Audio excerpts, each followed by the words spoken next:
Salam, salam sejahtera buat saudara-saudaraku yang terkasih. Kita berjumpa kembali di dalam renungan pagi. Saudara-saudara sekalian, marilah kita mendengar firman Tuhan. Sebelum mendengar firman Tuhan, marilah kita bersama-sama berdoa terlebih dahulu. Bapa kami yang di surga, Bapa yang kami kenal di dalam nama Tuhan Yesus, kami mengucapkan terima kasih atas berkat dan kasih sayang Tuhan di pagi hari ini. Tuhan yang baik, kami mau mendengar firman-Mu di pagi hari ini. Bukakan hati pikiran kami agar kami mengerti isi firman Tuhan dan melakukannya. Terimalah doa dan sembah kami ini di dalam nama Tuhan Yesus Kristus. Amin. Saudara-saudaraku yang terkasih, renungan pada pagi hari ini diambil dari kitab Roma pasal 8 ayat 4 dengan tema hidup dalam roh atau hidup menurut daging. Roma pasal 8 ayat 4, sebab beginilah firman Allah, supaya tuntutan hukum Taurat digenapi di dalam kita yang tidak hidup menurut daging, tetapi menurut roh. Demikianlah pembacaan firman Tuhan. Saudaraku yang terkasih di dalam nama Tuhan Yesus Kristus, nats pada pagi hari ini tentang tuntutan hukum Taurat untuk hidup di dalam roh.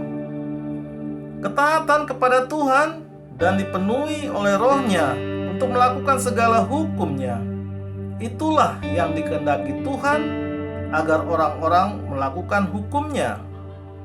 Bagi orang yang hidup di dalam roh akan memiliki kebenaran. Tuhan memberikan rohnya kepada manusia untuk mengajar dan menguatkan kita di dalam melakukan hukumnya. Saudaraku, semua manusia memiliki kelemahan, terlebih kelemahan dalam melakukan hukum Tuhan. Tetapi melalui roh Tuhan itulah kita dimampukan. Itulah sebabnya Rasul Paulus mengatakan di dalam kitab Roma ini, manakah pilihanmu? Hidup dalam roh atau hidup menurut daging? Bila hidup dalam roh adalah gambaran kekuatan, bila hidup dalam daging adalah gambaran kelemahan. Di dalam roh ada kekuatan, hikmat, kemampuan, keselamatan, hidup baru, dan kehidupan kekal. Di dalam daging ada kebodohan, kelemahan, kegelapan, dan kebinasaan. Saudaraku, di dalam atau menurut kepercayaan orang Israel, bahwa orang-orang yang melakukan hukum Taurat itulah yang akan selamat dan masuk surga. Di dalam melakukan hukum Taurat tidak ada manusia yang mampu melakukannya. Hanya Yesus saja yang bisa melakukannya. Manusia tidak ada yang mampu melaksanakan hukum Taurat itu. Maka Yesus berkata, Ia datang bukan untuk meniadakan hukum Taurat, tetapi menggenapinya. Jadi hanya Yesus yang sanggup melakukan hukum Taurat sepenuhnya, atau memenuhi semua hukum Taurat itu. Dan hanya di dalam dan melalui Yesuslah manusia sanggup dan dikuatkan untuk melakukan hukum Taurat.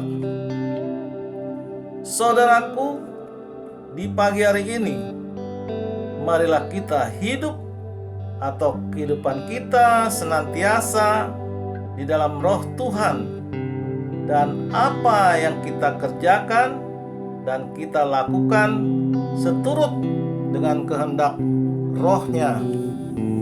Amin. Tuhan Yesus memberkati. Kita tutup renungan pagi hari ini dengan berdoa. Terima kasih Tuhan atas firman-Mu di pagi hari ini. Ajari kami ya Tuhan, agar kami selalu setia dan selalu percaya kepadamu di dalam menjalani kehidupan dan aktivitas kami sepanjang hari ini. Dengarlah doa dan sembah kami ini di dalam nama Tuhan Yesus Kristus. Amin.